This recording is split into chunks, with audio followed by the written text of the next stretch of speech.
et bienvenue dans Qu'est-ce qu'on food ? Aujourd'hui, je ne suis pas avec Mathilde. Mathilde est partie vers des contrées lointaines pour nous ramener plein de saveurs. Elle est partie à Cuba. Et donc aujourd'hui, je suis avec Hélène Clément, qui est aussi une blogueuse culinaire et dont le blog s'appelle Hélène Worldwine. Bonjour Hélène. Bonjour Isabelle. Donc au sommaire de cette émission, nous allons bien sûr comme d'habitude commencer par des tables. On va aller à Paris dans un restaurant qui s'appelle Le Fantôme, qui vient d'ouvrir dans le 10e. Ensuite nous partirons vers Grenoble, donc dans l'Isère, au pied des montagnes, où il y a un restaurant assez sympathique avec un chef qui travaille beaucoup toutes les herbes, les plantes sauvages, etc. Vraiment quelqu'un qui est dans la nature. Ensuite, on partira plutôt du côté des placards avec des huiles d'olive à déguster. On ira tailler des légumes et couper des œufs. Oui, tout à fait, rien que ça. Ensuite, on ira du côté des bouquins, où là, on a les champignons, parce que les champignons ont cette saison. Et puis les cocktails, parce que les cocktails, on aime bien ça avec Hélène. Cette saison aussi. Cette saison-ci, c'est toujours de saison les cocktails. Le cocktail est complètement intemporel. Et puis donc ensuite, on partira du côté de la commanderie des hospitaliers, où vous verrez un petit peu qu'est-ce qui se passe dans tout ce qui est participatif au niveau du vin. Et puis on ira surtout dans la Loire, car la Loire, c'est la région d'Hélène. C'est la maison. C'est la maison, parce qu'en plus d'avoir une région fantastique où on fait du bon vin, il y a un très bel hôtel avec un restaurant étoilé, dont Hélène nous parlera plus en détail. Et puis enfin, comme d'habitude, tout ce qui est Save the Date, avec les événements qui arrivent et qu'il ne faut pas louper. Et puis les coups de gueule et les coups de cœur. Voilà, c'est parti pour une heure de Qu'est-ce qu'on food ?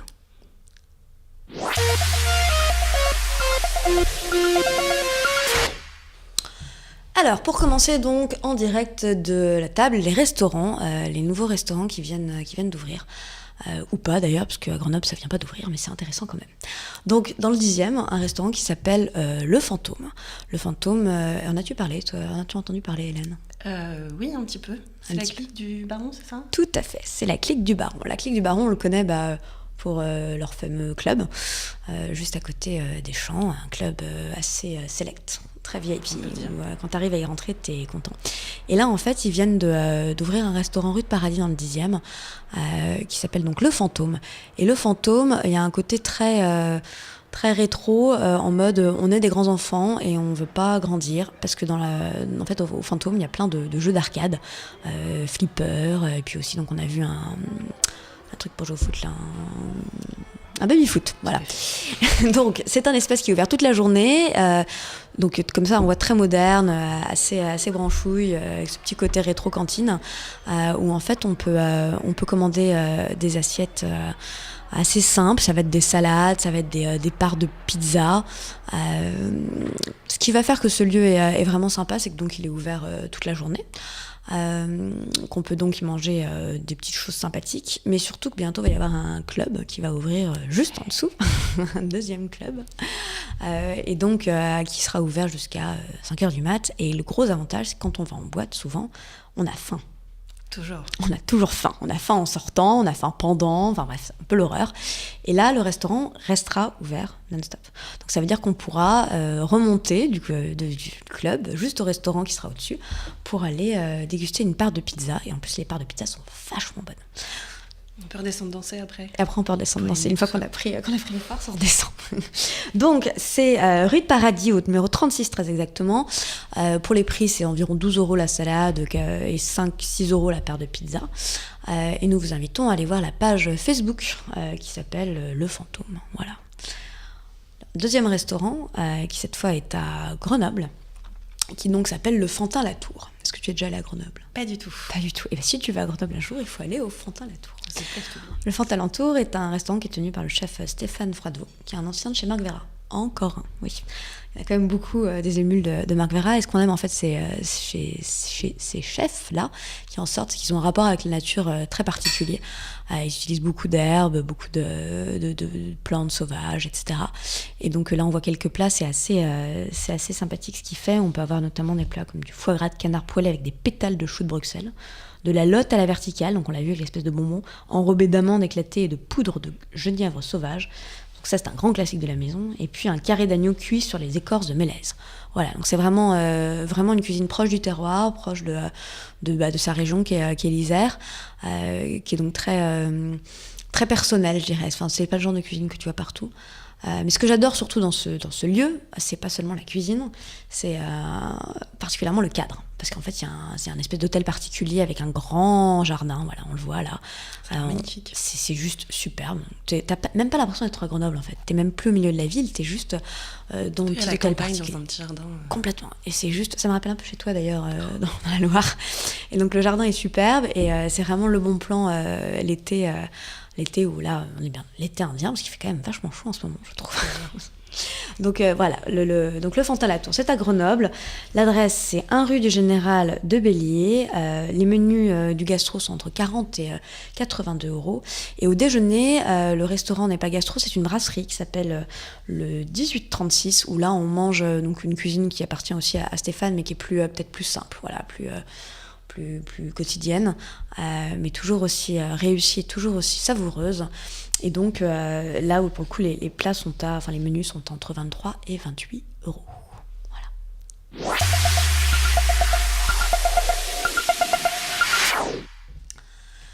Alors maintenant on va faire un peu mumuse avec les produits qu'on trouve dans les placards. On va commencer avec ces petits ustensiles que nous avons là. Hop. Il y a 2 choses. Il y a tout d'abord un taille-crayon à légumes. Chouette. Donc là, ça rappelle un peu l'enfance. Côté, on va tailler les crayons, sauf qu'on va tailler les légumes. Et donc, c'est super sympa en fait pour quand on reçoit. Et c'est très simple à utiliser. Alors Hélène, est-ce que tu as l'habitude de cuisiner, de recevoir chez toi ? Je mentirais si je disais que oui, malheureusement. Je sens que cet ustensile va m'être très utile. Et ben voilà, alors vas-y. Essaye donc de tailler ta carotte. Tout à fait. Parce que pour les enfants aussi, pour des ateliers cuisine avec des enfants, ça peut être sympa. Complètement. C'est le truc rigolo, ludique, très, très simple d'utilisation, on peut le voir, hein. Mais tu manies très bien le crayons, je trouve.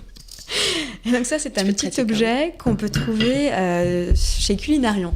Donc le site, c'est culinarion.com et en fait, sur le site, vous avez les points de vente. Donc en fait, une fois qu'on a fait son petit zigouigui, on peut en faire des petites rosaces qu'on pose comme ça. Charmant. Charmant sur des salades. Exactement, charmant sur des salades. Ça donne presque envie de manger les salades. Presque. Donc voilà, ça c'est pour le petit taille-crayon donc à légumes. Alors ça marche aussi bien avec les carottes qu'avec les betteraves, ou les légumes quand même un peu durs, parce que si tu mets à mon avis du concombre, t'as de l'eau après. Et donc ça s'achète au prix de 4,80 €, je dis que je vous dise pas de bêtises, 95 me semble-t-il. 4,95 €, tout à fait. Le second objet, l'œuf. Alors l'œuf, celui-ci a été cuit dur par mes bons soins. En fait, c'est pas si simple que ça de faire cuire un œuf. Déjà, t'as le temps, alors 10 minutes, ok, mais alors on dit bien que c'est 10 minutes et pas une de plus, alors bon, ok. Et moi, quand je l'ai mis, alors c'était écrit pourtant qu'il fallait le mettre délicatement dans l'eau. Et il y avait écrit pour pas d'avoir d'éclaboussure. Je me dis, bah, c'est pas grave, je vais pas me prendre de l'eau, enfin, je suis peu warrior, je vais rien risquer. Et donc je l'ai balancé dans l'eau, et en fait, c'est pas de l'eau que je me suis pris, c'est juste que le truc a explosé, et qu'il y a du blanc qui a commencé à sortir, bref. Donc j'ai recommencé 4 fois mon œuf dur pour en avoir un correct, mais l'œuf est là. Je suis très fière de moi. Et pourtant, tu cuisines bien. Ouais, merci. Comme quoi. Oui, mais je cuisine. C'est comme quoi, c'est pas si facile. Je fais pas assez d'œufs, tu vois, c'est ça le truc. Pas assez de brunch. Exactement. Prochaine fois, c'est brunch à la maison. Donc, l'œuf et l'ustensile de la mort qui tue. Indispensable, là encore. Indispensable. Là encore, on est dans la décoration. C'est quand on reçoit pour faire joli. Alors, je vais pas me risquer à le mettre en entier dans le truc. On va le couper en 2. Déjà, comme ça, on va voir s'il est bien cuit. Test en live. Exactement. Bravo. Ça va ? Magnifique. Que dit les filles de chef étoilé ? Non, très bien. C'est bon. Elle dit bravo. Elle dit comme papa, tout va bien. Bon, alors, on essaye ? Je t'en prie. Je me débrouille, c'est ça ? Il y a un sens particulier. À mon avis, tu poses l'œuf comme ça, tu poses la moitié dans le creux. Hop. Positionnons bien et appuyons. Hop ! Et bravo. Ça fait des tranches, mais c'est merveilleux.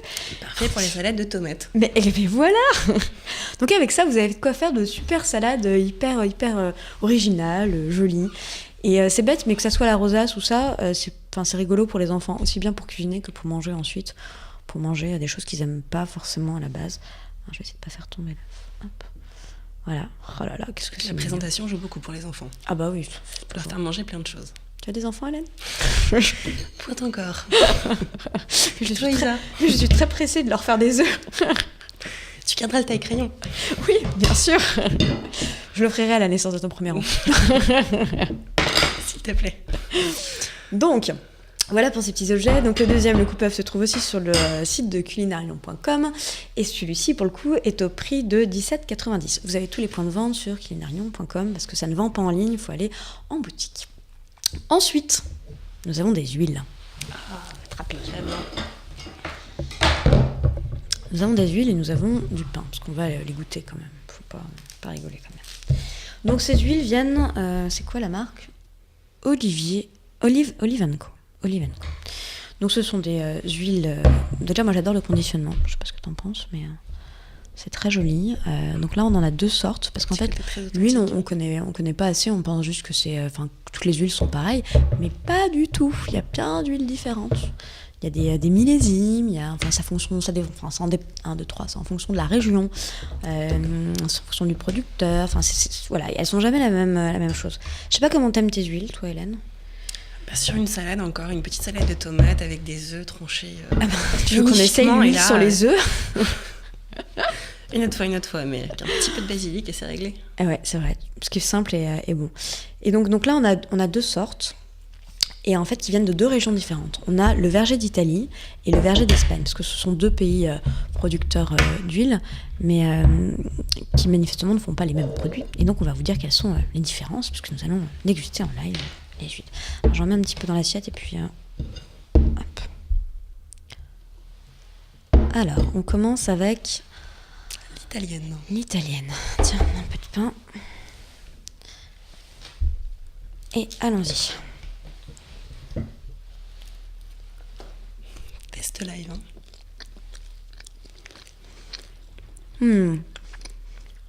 Ah là, ce que j'adore, c'est qu'elle est assez douce au début. Puis elle a du caractère après, on la sent un peu verte, mais dans le bon sens.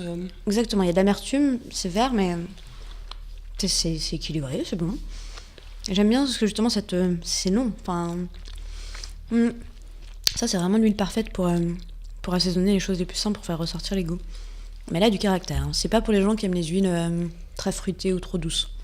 Là, on est quand même plus sur quelque chose. Elle a ce petit côté vert, mais qui est pas du tout dérangeant, qui donne une vraie personnalité. C'est très sympa. On valide pour la première. On valide l'espagnol. La seconde, l'espagnol. Allez, hop. Ça, celle-là. Ouais, l'espagnol. Elle n'a pas la même couleur, elle est plus claire, je trouve. Plus transparente aussi. Vas-y.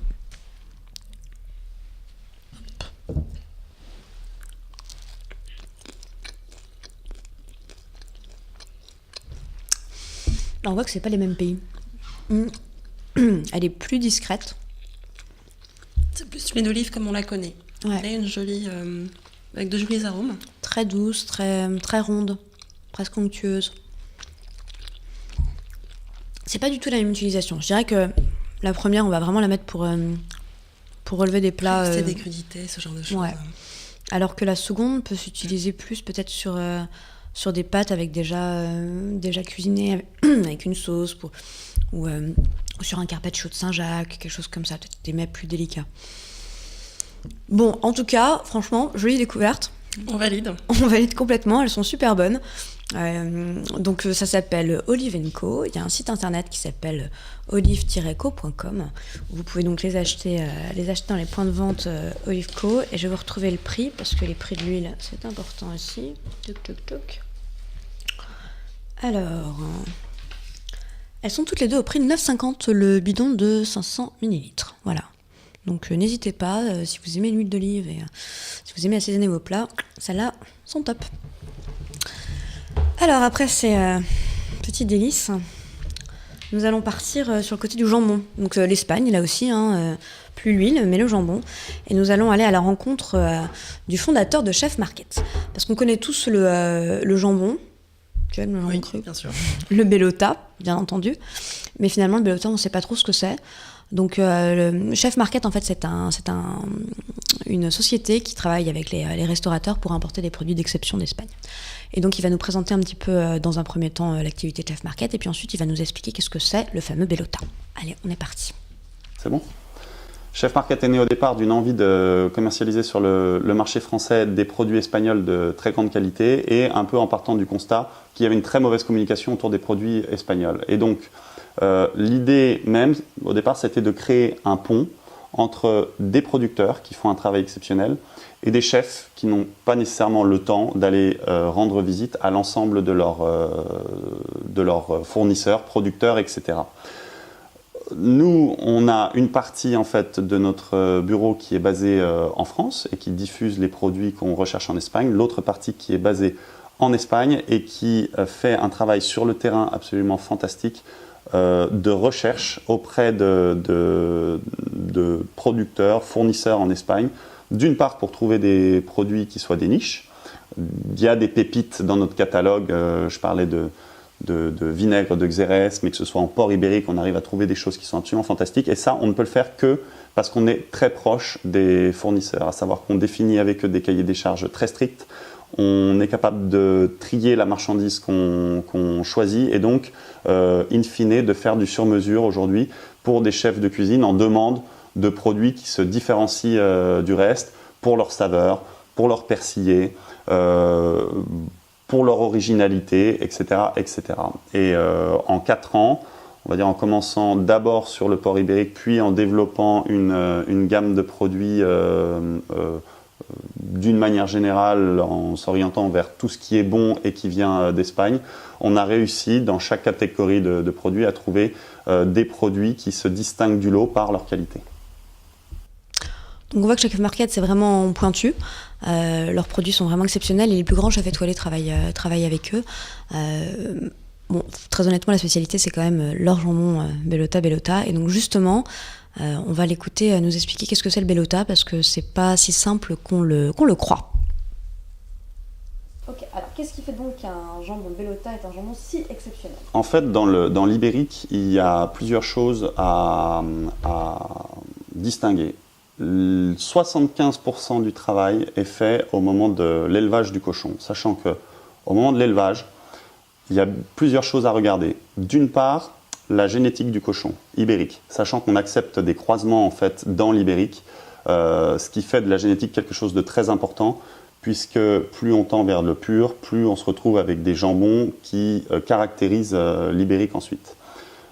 L'alimentation, comme on l'a dit tout à l'heure, à savoir le fait que le cochon ait mangé des bellotas et dans ce cadre-là, le terroir a une importance entre la région de Salamanque, Extrémadure, etc., où on ne trouve pas la même typologie de glands. Le poids de l'animal, il faut que l'animal soit gros, gras, surtout ne pas abattre des cochons qui ne soient pas au poids. Savoir qu'un cochon ibérique, il fait en moyenne 180 kg quand il est abattu. Et enfin, son âge. Et l'âge, c'est quelque chose de très important. Il faut bien savoir qu'un cochon, sur un jambon lambda, le cochon peut être abattu parfois à 6, alors là c'est vraiment jeune, mais plutôt 8 à 10 mois. Un cochon ibérique de Bellota, légalement, ne peut pas être abattu en dessous de 14 mois. Mais quand le producteur fait un bon travail, le cochon est abattu plus entre 18 et 24 mois, en fonction du moment où il est né. Donc toute cette partie de l'élevage est extrêmement importante. Ensuite, on a toute une phase qui est la phase où le jambon est salé, séché, où là, il faut que le séchage se fasse de manière très lente. À savoir qu'un jambon ibérique de Bellota de moins de 36 mois, c'est quelque chose d'assez rare.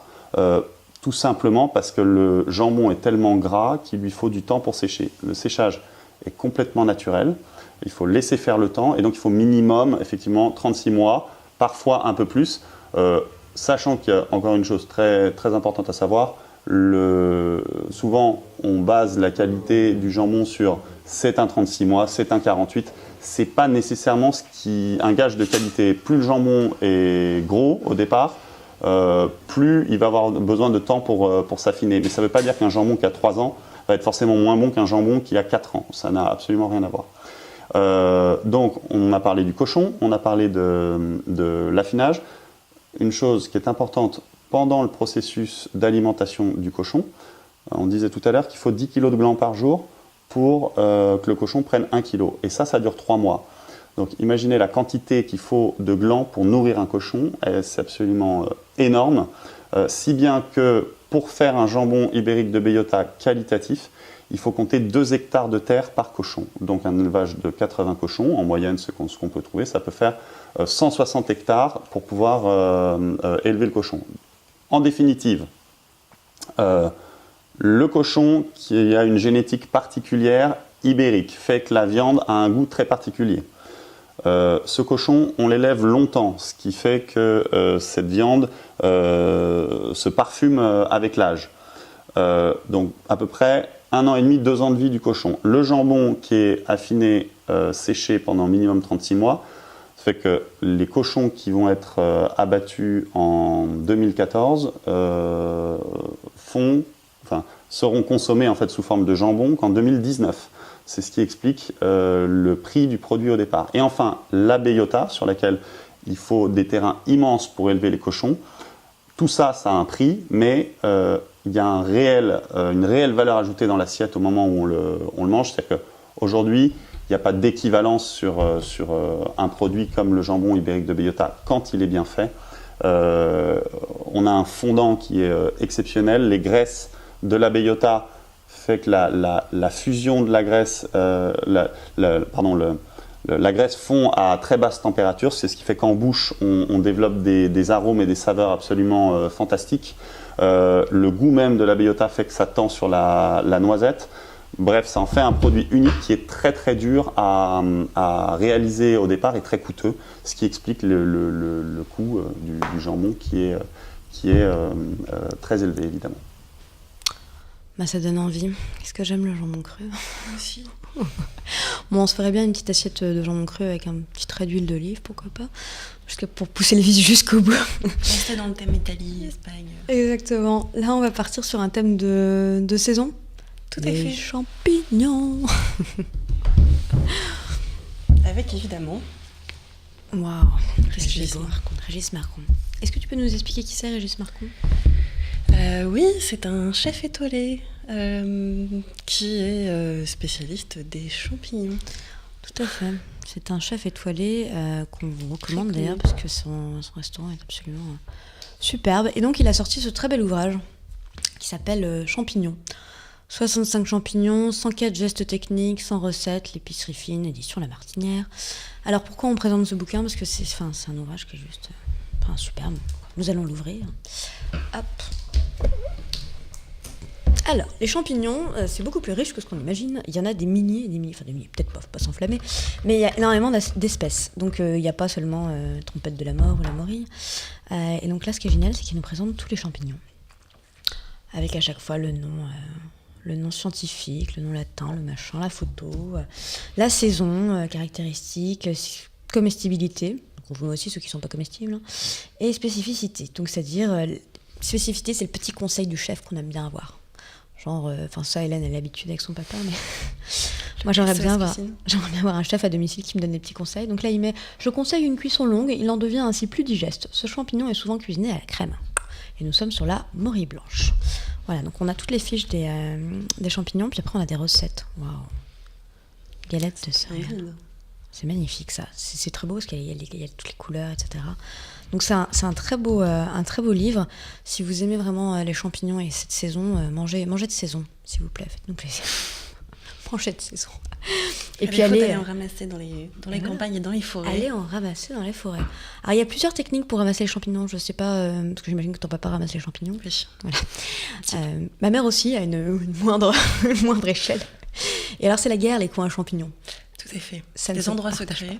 Exactement. C'est complètement secret.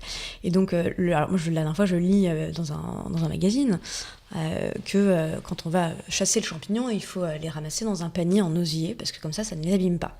Et donc, je dis ça à ma mère, en lui disant, mais maman, toi, tu pars toujours avec un sac plastique. Elle me fait, oui, alors le panier en osier, c'est bien, mais quand il n'y a personne, comme il y a toujours des gens, tu es obligé d'avoir un sac plastique. dans ta poche pour mettre tes champignons. Je dis, mais ça les abîme. Elle me fait, oui, mais comme ça, personne au moins connaît t'es quoi un champignon?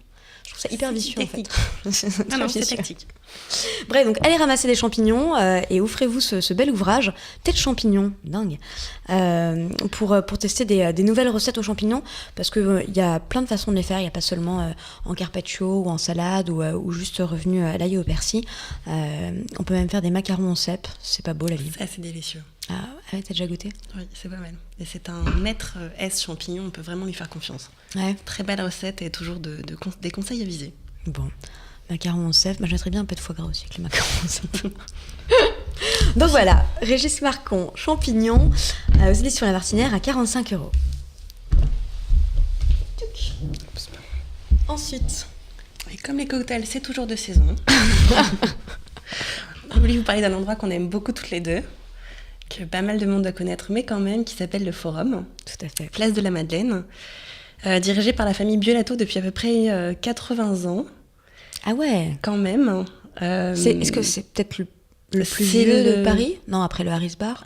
Voilà, ça reste dans les bars historiques de Paris. Et on retrouve dans ce magnifique ouvrage vraiment l'âme du Forum, aussi bien les personnes qui y sont que les cocktails, toute leur créativité et tous les twists, et puis aussi plein de petits conseils sur comment avoir son bar, quel ustensile avoir, quels sont les Je crois que c'est devenu bons alcools de plus en plus à la bons mode. spiritueux. Le- Tout à fait. le Et là, il est cocktail. vraiment bien éclairé. Les recettes, on retrouve les recettes qu'on adore du Forum. Ouais. L'histoire du Forum, ce lieu où on prend plaisir à se En fait, lever dans les c'est un canapés. lieu qui est magnifique, enfin, qui est assez sombre, très lounge, etc., avec des fauteuils confortables. Il y a une petite terrasse aussi. Et les recettes, en fait, enfin, il y a beaucoup de création. C'est pas du tout les cocktails que vous avez l'habitude de boire, comme, je sais pas moi, le Bloody Mary ou le Sadka, Le mojito. Ou le Mojito, voilà, non.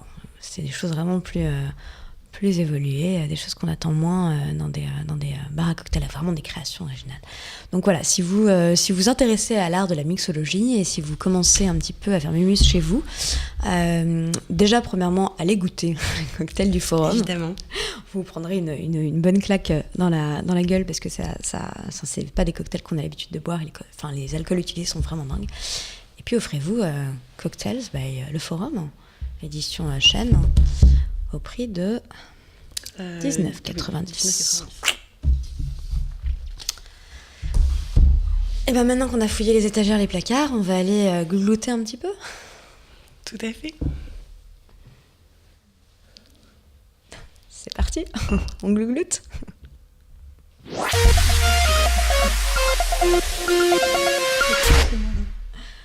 Alors, nous revoilà pour toute la partie glouglou dans le verre. On va commencer tout d'abord par une interview Skype, comme d'habitude, avec notre ami Olivier Mouton. Bonjour Olivier. Bonjour. Super, on entend Olivier, tout va bien, c'est parfait. Alors Bon. Olivier s'occupe fondateur, même très exactement, de la commanderie des Hospitaliers. Alors Olivier, est-ce que vous pouvez nous expliquer qu'est-ce que c'est la commanderie des Hospitaliers? Parce que je crois qu'Hélène n'en a pas entendu parler. Il n'y a pas encore grand monde qui en a entendu parler. À l'origine, c'est un club d'amis, un club de copains passionnés de vin. Moi, c'est mon métier, le vin. Je suis marchand de vin depuis toujours. À part que beaucoup de gens vendent le vin ou en parlent sans pour autant mettre vraiment les mains dans le cambouis. Et on a, à 3 amis au départ, acquis un vignoble. Et on a voulu vivre l'aventure jusqu'au bout, c'est-à-dire de vraiment devenir vigneron. Alors le problème, et surtout en tant que marchand de vin, on s'en rend compte, le problème c'est qu'on a beaucoup de difficultés à tenir un vignoble en fait. Acheter des vignes, c'est pas très compliqué. Par contre, acheter le matériel qui va avec et acheter toutes les matières sèches et surtout réussir à en vivre, c'est une autre aventure. Donc là, on a voulu en fait partager une aventure entre amis, à plusieurs, du coup, la rendre accessible à pas mal de monde. On s'est payé une petite danseuse en faisant une micro-cuvée, et donc on a créé un club d'amis au départ, on était 3, et puis maintenant on est un peu plus de 330. 330. Voilà, En combien c'est d'années? une copropriété viticole en fait, c'est une copropriété viticole. On est en train de vendanger le 4e millésime. 4e millésime. Ah ouais, donc en 4 ans seulement, 330 personnes vous ont rejoint sur la commanderie des hospitaliers. Pourquoi ce nom d'ailleurs? Alors, en fait, un des cofondateurs est un vigneron qui possède un très beau domaine qui s'appelle la commanderie de Pressan. On est en plein pays Qatar, on est d'ailleurs en appellation IGP pays Qatar. Et la commanderie des hospitaliers, parce que c'est une ancienne commanderie hospitalière, et on a d'ailleurs retrouvé quelques vestiges sur les 11 hectares qu'on a acquis. Des tombes visigothiques et quelques croix hospitalières. Et donc, c'était assez trouvé, vu que c'est un projet dont le but est simplement le partage entre amis et l'éducation un peu plus pour de vrai, on va dire, que certains sites qui vous proposent de parrainer certains rangs de vignes, qui le font très bien d'ailleurs.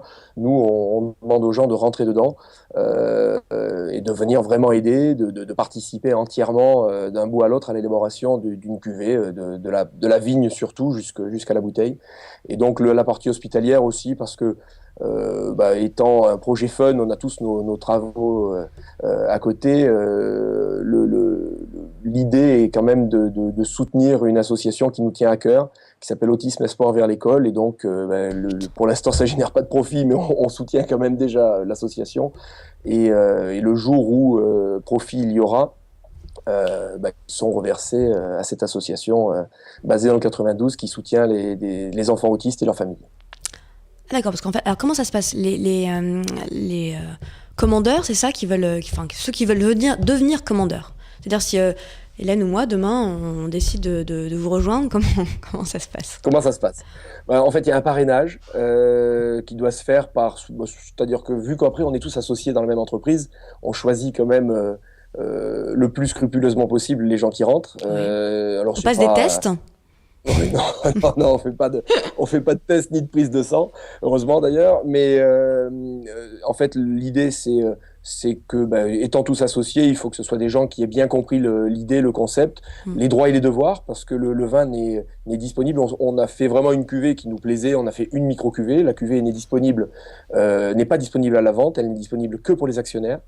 Il faut être actionnaire pour pouvoir avoir accès au vin. Donc, on a droit au vin en étant actionnaire et on a devoir au vin aussi parce que c'est pas comme aller dans un magasin pour acheter une bouteille et dire tiens, ce millésime-là, il me plaît moins, il correspond moins. Donc c'est quelque chose d'engageant, on peut dire, et où on demande aux gens quand ils sont dedans, de s'engager, pas forcément sur les travaux de la vigne parce qu'on s'est équipé en termes de ressources humaines, mais par contre au moins de soutenir le projet et d'être là tous les ans. Et donc pour devenir commandeur, il faut être parrainé entre guillemets par un autre commandeur, et c'est généralement ce qui se passe actuellement. Nous avons au moins 4 à 5 nouveaux commandeurs par mois, plus d'un par semaine en tout cas, de gens qui justement nous ont vus sur le web ou sur notre site internet tout simplement, ou un petit peu dans la presse pour les quelques presses qu'on a pu avoir. Alors là justement, mais surtout, pour la plupart, qui ont goûté le vin. On voit en même temps chez un de nos restaurateurs. On voit en même temps la vidéo des vendanges. Voilà, mais ça c'était il y a 15 jours. Voilà, tout à fait. Il y a 15 jours, on a récolté la Syrah et là en ce moment nous sommes sur les grenaches. Donc en fait, les gens qui sont dans les vignes là, ce sont les commandeurs, c'est ça? Tous, oui, tout à fait. Alors ils viennent parfois en famille, il y a quelques enfants qui sont là. Mais il n'y a pas du tout de vendangeurs professionnels ou qui font ça chaque année. C'est vraiment les commandeurs uniquement qui viennent vendanger. Tout à fait. Alors dans les commandeurs, il y en a 2-3 qui sont aguerris et qui sont du pays et qui vendangent réellement professionnellement, on va dire ailleurs. Mais ce sont uniquement et exclusivement des commandeurs. Et en fait, après on va dans les chais. Là, je ne crois pas qu'on ait de vidéos de nous dans les chais cette fois-ci, mais on va houiller les fûts, on déplace les fûts. Enfin, les gens font vraiment le boulot. Alors, vous voyez que c'est moins vaillant que quand c'est un domaine à but lucratif. Nous, on a tout notre temps, donc c'est pratique. On fait les choses à la main, à l'ancienne. Tout est fait à la main. Il y a forcément des machines, vous allez voir. Oui, pour érafler, mais par exemple, il n'y a pas de machine de tri optique ou de choses comme ça. Tout est. Voilà, c'est fait à la main. Alors, vu qu'on vendange manuellement, le gros avantage, c'est que, et puis qu'on a des états sanitaires très satisfaisants dans cette région dans laquelle nous sommes, on n'a pas encore investi dans une table de tri, je ne pense pas qu'on en aura besoin. Pour l'instant, en tout cas, sur les 4 millésimes, on n'en a jamais eu besoin. Peut-être que c'est un investissement qu'il faudra qu'on fasse un de ces jours. Ce qui était assez surprenant et qui était génial cette fois-ci, c'est qu'on a posé la question, on était presque 70 cette année pour les vendanges, on a posé la question aux gens de savoir s'ils avaient déjà vendangé. Ouais. Et sur 70, je crois qu'il y en avait 6 qui avaient déjà fait des vendanges. Alors, on est en France, Ouais. le vin, c'est quand même une grosse partie de notre culture. Il y a plein de gens qui étaient ravis parce qu'ils n'avaient jamais vendangé de leur vie. Et c'est super. Enfin, on était tous des gamins, des petits-enfants tout joyeux. Il n'y a pas eu de bataille de raisins moisis, puisqu'on n'avait pas de moisis du tout. On avait un super état sanitaire, mais bon, généralement, ça dégénère à la fin de la journée. Mais bon, le repas des vendangeurs est là pour ça. Oui, donc bonne ambiance, bonne ambiance. Et alors justement, on va passer une petite vidéo d'une interview d'un couple de commandeurs qui raconte un peu son expérience, et puis on revient tout de suite avec vous, Olivier. Première fois à la commanderie, ça fait déjà 5 ans. 5 ans commandeur, et donc première fois qu'on a pu venir de visiter un petit peu, faire les vendanges. Donc on a fait nos premières vendanges. Première vendange. Plutôt sympa, c'était vraiment bien. Bien organisé. Voilà, tout est très bien. On a su un petit peu comment ça se passait pour nos vignes, voir un petit peu tout ce qui se passait. Voilà, je pense qu'il y a encore plein de choses à découvrir. On a fait notre premier baptême de montgolfière. C'était bien, donc ça fait 2 premières fois pour un même week-end, c'est plutôt pas mal. Donc non, sinon plein de rencontres. Plein de rencontres. On a bien mangé aussi. C'est une bonne réputation, bonne table. On boit bien. Voilà, on boit bien, c'est notre vin, donc il est très bon. C'est l'un des meilleurs, je pense, pour pas être trop. Au final, les gens viennent de tous les milieux, et que voilà, que c'est pas que des personnes qui s'y connaissent forcément en vin, ou qui sont comme nous, qui ont découvert ça, et puis qui se sont lancés dans l'aventure, et au final, voilà, on découvre ensemble comment ça s'organise. Ouais, plein de découvertes. Voilà. Commandeurs convaincus, ça donne super envie. Enfin, vraiment. Ils en parlent mieux que moi. Hein. Ah, ils ont l'air très épanouis dans leur nouveau rôle de vigneron, c'est marrant. Voilà, on n'a pas de parc d'attractions, hein, mais en fait, on a des commandeurs qui sont aérostiers. Ouais. Et qui, ça fait 2 ans, en plus au pays de la Tramontane, c'est souvent difficile de faire décoller des montgolfières. Et ça fait 2 ans qu'on a pu faire décoller 2 montgolfières, donc ça c'est super. C'est le matin tôt, c'est le matin tôt, c'est assez tôt même, c'est très difficile parfois, mais ça a ravi beaucoup des gens qui étaient présents. Ouais. Et puis effectivement, on a pas mal de commandeurs qui sont épicuriens et qui sont soit restaurateurs. Là, on a vu le logo de l'Harmonie à Sérignan qui nous a fait un repas fantastique, mais on a la chance d'avoir parmi nos commandeurs des vrais très très beaux restaurateurs, soit dans la région, soit à Paris, avec plusieurs macarons Michelin aussi, donc c'est bien, on a de quoi bien manger en plus de notre vin, on peut bien l'accompagner. Alors justement, le vin, donc il y a une cuvée donc qui est réalisée chaque année, donc j'imagine que les commandeurs ont déjà la priorité pour récupérer des bouteilles. Parce qu'il ne doit pas y avoir une production non plus. Je ne sais pas combien de bouteilles vous produisez.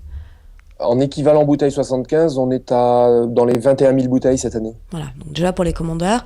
Et puis ensuite, ça se passe comment pour la distribution? On peut les trouver en restauration, on peut les trouver chez le caviste, enfin... On ne peut les trouver que chez les commandeurs qui vous les mettront à disposition. Donc on a 2 commandeurs qui sont cavistes. Mais un des 2 le vend à la cave, l'autre l'utilise, il a un petit club de dégustation dans sa cave, c'est la cave à vin le cave à vin d'Arpajon exactement. Okay. Et par contre après je sais pas si j'ai le droit de si bien sûr, faut bien dire où est-ce qu'on peut le trouver quand même votre vin, on a envie de le goûter nous en plus. Et par contre après ce sont éventuellement les commandeurs qui sont restaurateurs et pour certains qui le servent à leur table. D'ailleurs cette semaine on a 2 nouveaux commandeurs qui ont goûté ça dans le menu dégustation de Gilles Goujon à l'Auberge de Vieux-Pieux à Fontainebleau, et qui est commandeur depuis le début, Gilles. Et donc ils ont goûté, ils ont demandé au sommelier ce que c'était, qui leur a dit allez voir, ils ont un site internet, et le patron est propriétaire, est copropriétaire, et les gens se sentent vraiment on est tous copropriétaires, on est tous associés dans cette aventure, et on se gargarise pas, on n'est pas Lalou le Roi propriétaire en Bourgogne de la Romanée-Conti, même si on s'est librement inspiré de leur étiquette comme vous pouvez le voir, mais par contre c'est quand même pour de vrai, c'est-à-dire que les gens qui sont dans ce club sont les seuls à avoir accès au vin. Donc si vous voulez goûter le vin, il faut aller soit chez un restaurateur commandeur, soit vous faire inviter par un commandeur qui voudra bien vous amener une bouteille ou en ouvrir une avec vous. On ne le distribue à personne d'autre. C'est l'idée de ce club un peu exclusif, qui est absolument ouvert. Je veux dire, les gens peuvent rentrer. Il y a plein de gens qui, comme on vous le dit, qui rentrent quand même régulièrement, mais l'idée, c'est pas d'en faire un projet commercial. Moi, je vends du vin toute l'année, c'est mon métier. Là, j'ai pas fait ça pour en vendre, j'ai fait ça pour qu'on s'amuse. Et pour qu'on partage, surtout. Eh ben, c'est un super projet, donc on vous invite tous à aller visiter le site de la commanderie des Hospitaliers. Olivier, quelle est l'adresse internet du site ? Commanderie-des-hospitaliers.com. Et ben voilà. Et puis vous allez un peu découvrir tout ça. Si jamais vous êtes face à la bouteille, surtout dégustez-la et donnez-nous vos impressions, racontez-nous un petit peu si vous avez trouvé ça bon. En tout cas, Olivier, merci beaucoup pour votre temps et puis bravo pour ce super projet. Ouais, moi j'ai bien envie de devenir une commandeuse. On va aller faire les vendanges, nous. Ouais, on va aller faire les vendanges. Ah bah ouais, avec grand plaisir. On a besoin de bras. Super, merci Olivier. Merci à vous. Au revoir. Au revoir. Ben dis donc, ça c'est un chouette projet. Pour continuer sur le vin, peut-être dans une autre région. Ta région ? Dans la vallée de la Loire. Ah, vas-y. Parce que je viens du Val-de-Loire et donc j'adore les vins de Loire. Et je voulais vous parler, moi, d'une appellation qui est malheureusement un petit peu méconnue. Et ce sont les vins de l'Orléanais, l'AOC-Orléans. Orléans. Voilà, on connaît Orléans, qui Pour est Jeanne tout d'Arc. près de Paris aussi. Et en fait, les vins d'Orléans étaient très très réputés jusqu'au XVIIe. Ils étaient servis à la table du roi de France jusqu'à ce que le phylloxéra débarque, les vignes furent emportées et donc il n'y avait plus vraiment de vin. À part quelques irréductibles gaulois qui continuent quand même de vouloir montrer la beauté de cette appellation, où on peut trouver du pinot meunier, du pinot noir, du sauvignon, du gamay, du cabernet, il y a vraiment plein de choses. Et là, il y a une famille qui fait très très bon, qui est le Clos Saint-Fiacre, la famille Montigny-Piel, Bénédicte et Hubert. Et vraiment, voilà. Donc là, je vous ai ramené le Sauvignon blanc. Et c'est un Sauvignon comme on l'aime, droit, qu'on a envie de manger avec un petit fromage de chèvre, un truc de la région. Le fromage de chèvre de la région de la Loire. Exactement. Les fromages de chèvre du Val-de-Loire. Alors, qu'est-ce qu'on dit justement pour des fromages dans ta région, Hélène ? On dit que ça piole les fromages chez moi. C'est bon signe quand ça piole, c'est-à-dire quand il y a un petit peu de crème qui se crée sous la peau du fromage et on voit qu'il y a bien du... Et que la peau commence à plisser, c'est voilà, ça ? que la peau plisse un peu, on Quand dit ça que fait tout rider. C'est Sologno, ça. Ça, c'est carrément chez moi. Donc quand vous allez chez Hélène, on vous explique que le fromage il piole. Alors vous regardez, il fait, je sais pas, non, il pleure pas. Enfin, non, il a rien dit. non, il piole parce qu'il plisse. Ah, c'est du Sologno, ça. Bon, super. Donc c'est un peu sauvons l'appellation, quoi. Ben oui, tout à fait. Et puis c'est vraiment un super rapport qualité-prix. On en trouve à Paris, dans différentes caves, dans des mets des vins. Dans le 16e, dans le 1er, voilà, plein d'adresses sympathiques. On peut le commander aussi en ligne chez La Vigna, pour ceux qui sont en province. Plus chez La Vigna, non. Mais chez Ampélos, rue de Bourgogne, dans le 7e, okay. À la Carte des Vins, rue Lecourbe, dans le 15e, des Mets des Vins, dans le 16e, enfin voilà, plein de jolies adresses, et également à la Carte du Meurice et de chez La Serre. Ah bah dites donc. Ah, rien que ça. Et ça coûte combien, cette petite merveille ? Entre 8 et 12 euros, il me semble. Et 8 c'est vraiment et 12 un super rapport qualité-prix. Enfin, c'est rien. Non, c'est quand même un prix pour un vin. Mais bon, après, le vin, vous vous souvenez, on n'a pas oublié, c'est à consommer avec modération. Donc le vin, on aime bien le boire, mais surtout quand on mange avec du fromage qui piole. Bon, super. Et alors justement, maintenant qu'on est dans ta région, Hélène, on en profite pour aller faire un petit tour du côté de Romorantin. Romorantin, c'est donc en Sologne. Et Hélène est donc la fille de ses parents, bien entendu. Cela va de soi. Mais donc d'un chef qui s'appelle Didier Clément, qui est étoilé au guide Michelin. Et qui donc est propriétaire avec sa délicieuse épouse de l'hôtel du Lion d'Or. Donc Hélène, est-ce que tu peux nous raconter un petit peu comment ça se passe chez toi ? On va mettre aussi en même temps des photos pour vous montrer à quoi ça ressemble, comme c'est beau. Alors chez moi, c'est un hôtel particulier 17e qui a toujours été une auberge, on va dire, et qui est maintenant dans la famille depuis une 50aine d'années, qui est un hôtel depuis 50 ans. Mon père est chef là-bas depuis 30 ans. Et donc il aime beaucoup utiliser les produits du terroir, les produits de Sologne, aller rechercher les épices, les herbes. Et là, on entre en plein dans la saison du gibier, puisqu'en Sologne, c'est la saison de la chasse. Et donc, on a une carte avec des feuilletés de cèpe, des variations de girolles qui sont complètement à tomber, des râpes de lièvre avec une sauce smitane, des millefeuilles, enfin des choses... Là aussi, on a un petit très truc très avec belle. des girolles. Oui, voilà, exactement. Un millefeuille de cèpe. Ouais, ça donne envie, ça. Un millefeuille de cèpe. Donc, il a une cuisine très de saison. Bien évidemment. Le gibier, je crois. Le gibier, voilà, qui vient tout juste d'arriver à la carte. Donc les lièvres à la royale, les civets de lièvre au cacao. Voilà, plein de choses qui raviront les chasseurs et les gourmands. Et alors, comment on fait pour venir jusqu'à chez toi ? On vient en gare, voiture, tout une simplement. voiture. C'est à 2 heures de Paris, c'est tout près. C'est l'endroit idéal pour les week-ends en amoureux et les week-ends en famille, pour visiter les châteaux de la Loire. On est en car tu es à plein côté milieu des châteaux de la Loire, Chambord, Cheverny, Chenonceau.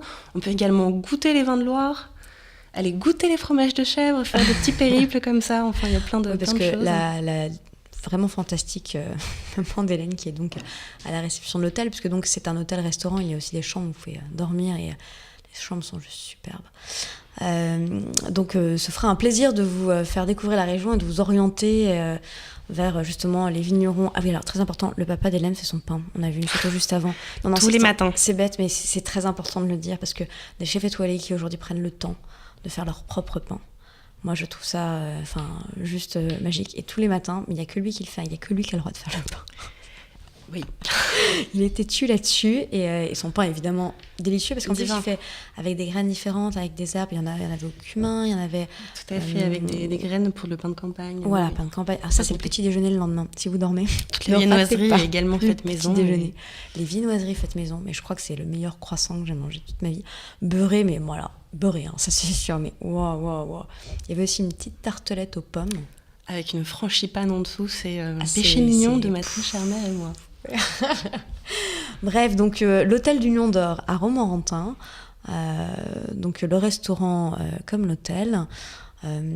Tu as un peu les prix du menu au restaurant. On a un menu déjeuner découverte qui va être à 48 €. Après, un menu autour de 100 € pour un menu dégustation avec de très jolis plats. Super. Et également une très grande carte de vin de Loire, car mon papa est passionné de vin. Ah bah tiens, justement, parle un petit peu de... c'est avec Monsieur Dagno, il y a une cuvée spéciale du Lion d'Or qu'il faut absolument aller déguster, un vin fantastique. Oui, voilà, on a élaboré des cuvées avec certains vignerons où mon papa va déguster chez ces vignerons, sélectionner certaines cuves et élaborer sa propre cuvée. Et là, en l'occurrence, avec Didier Dagno, qui était un ami très proche de mon papa, Qui est un vigneron emblématique de la Loire, quelqu'un de vraiment Sancerre, sincère. et donc on a eu la chance pendant un certain nombre d'années de faire des cuvées avec eux, et c'est vraiment des vins qui évoluent magnifiquement. Donc c'est très très beau d'avoir le témoignage des cuvées faites par ces deux amis, ces deux Didier, et puis les cuvées qui continuent d'évoluer, que l'on connaît, que l'on peut trouver ailleurs. Donc il faut venir à Romorantin goûter les cuvées de Didier Clément et Didier Dagno. Bon, on vous attend au Lion d'Or, je crois que c'est ça. le On vous message. attend à Romorantin. Bon, super. Alors après cette partie gloutante, on va partir sur toute la partie actualité avec les Save the Date, les coups de gueule, les coups de cœur.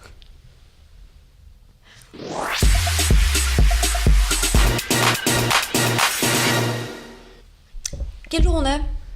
Vendredi ? Vendredi 4 octobre. Et aujourd'hui, c'est la journée des petits plaisirs. La journée des petits plaisirs, qu'est-ce que c'est ? Eh ben, c'est partout en France, des gens qui sont là avec des paquets de bonbons, et si vous promettez de faire un petit plaisir à quelqu'un, vous avez le droit de repartir avec un paquet de bonbons. Alors je l'explique pas très bien, mais on a une petite vidéo rigolote à vous montrer. Voilà, donc non au ronron, oui au bonbon. La journée des petits plaisirs, c'est aujourd'hui toute la journée. Et donc on va mettre la vidéo dans quelques secondes. Voilà, c'est parti pour vous expliquer un petit peu qu'est-ce que c'est. Vous allez voir, c'est rigolo comme tout. C'est bon, ça tourne, hein? Bonjour, chers concitoyens. C'est toujours moi, Émile Bombec. Me voici de retour pour vous parler de mon opération coup de poing anti-morosité. La journée des petits plaisirs. La carte. Paris, Lille, Nantes, Bordeaux et Marseille. Vendredi 4 octobre, des triporteurs chargés de bonbons et confiseries parcourront ces 5 villes. Et toute personne qui prendra un engagement petit plaisir envers l'un de ses proches se verra récompensée à son tour. Grâce à l'Union nationale des petits plaisirs, la France retrouvera ainsi le sourire. Et ce n'est qu'un début.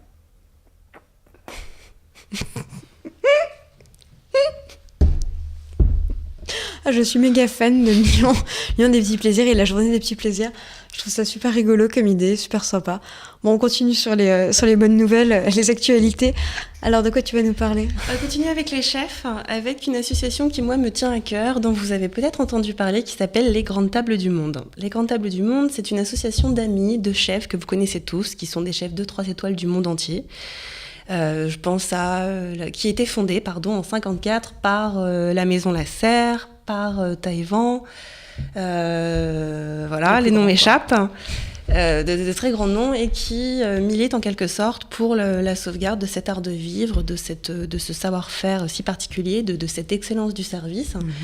Et qui accueille chaque année de nouveaux membres. Donc vous pouvez retrouver ce guide dans les maisons, qui recueille de très très belles maisons de par le monde, 158 membres. Et cette association célèbre son 56e congrès cette année à Marseille et organisera pour l'occasion un dîner au Mucem en présence de Christophe Baquet, Gérald Paseda et compagnie, ce qui va être un très bon moment. Et c'est une association encore trop méconnue à mon goût, parce qu'il y a vraiment de très très très belles maisons dedans. Là, l'Assiette Champenoise, le Jardin d'Essence, le Georges V. Pas forcément des étoilés, c'est surtout des belles tables, c'est ça? Des tables qui ont une certaine histoire et qui sont là quand même depuis un certain temps et qui ont contribué vraiment à aussi former des gens, à transmettre cet art de vivre, cet art de la gastronomie et ce savoir-faire et de l'excellence. Partout dans le monde. En fait, c'est un guide des tables de tradition, quoi. Et voilà. Et puis, ce qui est assez amusant, c'est quand ces gens se réunissent, ils sont juste amis. On va prendre une photo de l'un de l'autre. Il y a vraiment aussi cette relation d'amitié et ce partage et cet échange entre les membres, entre les chefs. Et on leur souhaite un joyeux anniversaire. Tout à fait. Bon anniversaire, les grandes tables du monde. Et puis, achetez le petit guide et allez les visiter. On continue sur les actualités. On va parler tout de suite du Paris Vegan Day. C'est le 12 octobre, un samedi. Vegan, ce sont donc ceux qui ne mangent pas de viande, pas de poisson, pas d'œufs, pas de laitage, rien comme produit animal. Donc c'est intéressant d'aller découvrir ça. Ça sera à Paris, Dock en Seine, donc c'est le 12 octobre. Ce sera toute la journée. L'entrée est à 10 €, me semble-t-il. Oui, c'est ça, 10 €. Donc c'est intéressant d'aller voir parce que c'est une façon de se nourrir qu'on ne connaît pas. Et ça rentre finalement dans cette démarche de manger moins de viande mais mieux. Et du coup d'apprendre à cuisiner autrement et de savoir qu'est-ce qu'on peut faire quand on ne mange pas de viande et de poisson. Voilà, donc Paris Vegan Day, une découverte à faire. Et puis dans les dernières actualités, en ce moment, un événement assez sympa que j'aime bien, qui s'appelle les apéros Bordeaux Expérience. Alors les apéros Bordeaux Expérience, c'est à Paris et à Marseille. Pendant un mois et demi, il va y avoir 7 dates. Il y en a déjà eu 2 à Paris. Et donc, il va y en avoir 2 à Marseille et encore 2 autres à Paris. Donc, il ne faut pas rater ça. En plus, il y a plein de petits badges sympas. Alors, on va mettre une petite photo là, vous voyez un petit peu comment ça se passe. Donc, le but, c'est de redécouvrir les vins de Bordeaux différemment. D'avoir des expériences avec des ateliers aussi bien assemblage, arôme, un photocall, on se prend en photo avec les lunettes. Je les enlève parce que je vois rien en fait. Et puis des goodies et surtout des cocktails au vin de Bordeaux. T'as déjà goûté les cocktails au vin de Bordeaux? Oui, écoute, étonnamment, c'est assez sympathique. Étonnamment, spontanément, ça ne me viendrait pas à l'esprit. Mais en fait, c'est bon. Donc à chaque fois, c'est un bar branché, c'est une sélection de vins avec des petits prix, le verre est entre 3 et 5 €, des tapas en accord, et puis surtout une bonne ambiance, un DJ, voilà, donc c'est assez sympa. Donc les prochains, Marseille le 10 octobre au Cercle des Nageurs, Paris le 15 octobre au Bliss, Paris le 30 octobre à l'Atelier des Artistes, Paris le 5 novembre, on ne sait pas encore où, et Marseille le 7 novembre, on ne sait toujours pas encore où.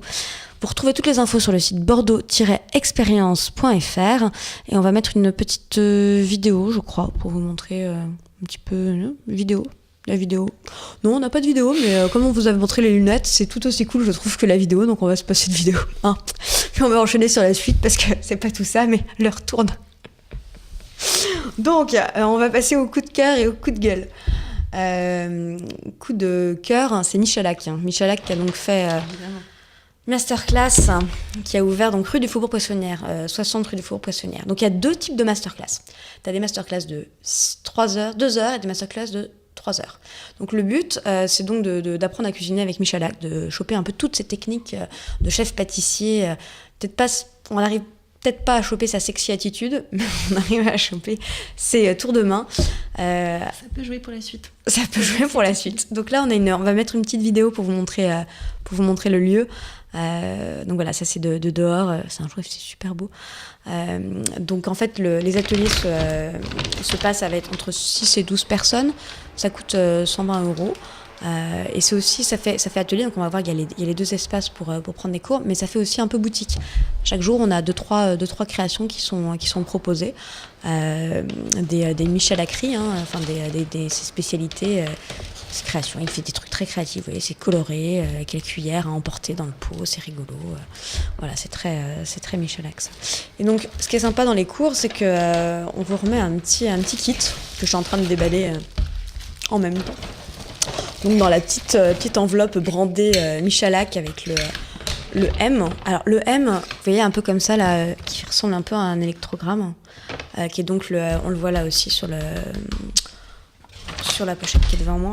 Donc c'est le logo de notre ami Michalak. Alors il a une phrase un peu rigolote que je vais vous lire si je la retrouve, qui explique pourquoi il a fait ce logo. Bah non, je le retrouve pas. Désolée. Ah si, je l'ai retrouvé, tout va bien. J'ai toujours été attirée par l'univers des super-héros. C'est pourquoi j'ai tout de suite craqué sur le M de Michalak façon décharge électrique. Elle correspond aux ondes de plaisir que j'espère pouvoir donner à tous ceux qui viendront découvrir et partager ma gourmandise. Voilà, donc là on voit, hop, le boss. On rentre dans l'atelier où ont lieu le cours. Tout le monde est autour d'une table. Les gens regardent et participent aussi un petit peu quand ils ont envie de voir les coups de main de plus près. Donc quand on arrive, on reçoit son petit stylo brandé Michalak, le petit badge pour faire sa groupie totale définitivement, parce que Michalak, on est trop fan. Et puis donc le petit dossier avec les recettes. Alors vous allez voir, c'est tout abîmé parce qu'en fait j'ai fait les recettes chez moi. Et quand je cuisine, ça part dans tous les sens. Donc là, c'était un cours autour du cheesecake et donc on a les recettes notées avec les préparations. C'est toujours des recettes très simples. Michalak, il est un peu comme ça, il aime pas tout ce qui est prise de tête. Enfin des recettes en tout cas qu'on peut refaire à la maison avec des petits coups de main pour que ça aille plus vite et que ça soit plus simple. Donc moi la dernière fois j'ai fait le cheesecake sans cuisson. Et ben c'était vachement bien parce que le sablé minute ça se fait super vite. On tasse des sablés et du beurre et puis après on mélange différentes sortes de crème, des œufs, du sucre, du jus de citron et hop, roule ma poule. On rajoute un peu de fruits rouges dessus et c'est super bon. Donc voilà, ça c'est un peu pour le coup de, enfin c'est le coup de cœur. Pour les coups de gueule, on a un truc qui s'appelle ça va vraiment saouler les Français. C'est une campagne qui vient d'être lancée par Vin et Société. Est-ce que tu peux un petit peu nous expliquer ce que c'est, Hélène? Ça va saouler les Français. Ça va saouler les Français. C'est la campagne de Vin et Société, donc qui défend les 500 000 acteurs français du vin contre 5 mesures que devait prendre le gouvernement. Voilà, donc il y avait 5 mesures. Les 5 mesures, c'est interdiction de parler du vin sur Internet, interdiction de parler du vin positivement dans les médias, taxation du vin au nom de la santé publique, radicalisation du message sanitaire, durcissement des mentions sanitaires sur les étiquettes. Donc il y a un hashtag ça saoule, donc vous pouvez suivre sur Twitter. Il y a un site internet www.cequivavrementsoulerlesfrançais.fr qu'on vous invite à aller voir pour soutenir la cause et défendre nos vignerons français. Voilà, donc on se mobilise, on va sur ce qui va vraiment saouler les Français et on soutient. Et puis c'est déjà la fin de l'émission. Déjà. On espère que nous, on vous a pas trop saoulés. Et donc merci à toi, Hélène, d'avoir été là tout au long de l'émission avec nous. La prochaine fois, c'est le retour de Mathilde. Et si vous voulez revoir Hélène, vous allez bien évidemment sur son blog www.heleneworldwine.com ou à Romorantin, au Grand Hôtel du Lion d'Or. Grand Hôtel du Lion d'Or, parce que Hélène y est tous les week-ends pour aider ses parents. C'est ça la famille aussi. Voilà. À la semaine prochaine.